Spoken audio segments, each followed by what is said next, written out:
In this tutorial, we will see how to make dynamic caption in Filmora Mobile.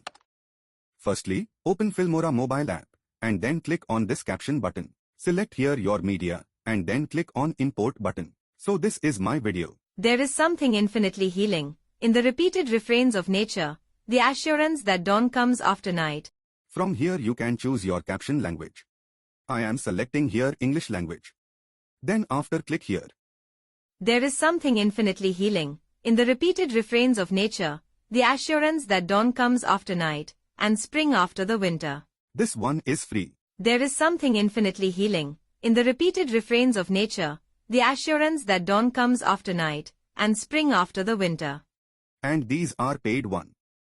There is something infinitely healing in the repeated refrains of nature, the assurance that dawn comes after night, and spring after the winter. For now, I am continue with free one. Then click on Project Edit. Here you can edit or transform anything. Here you may edit the text. And you can change its color and font also. After all, click on Export button. And then, click on Free Export. Result is ready. There is something infinitely healing in the repeated refrains of nature, the assurance that dawn comes after night, and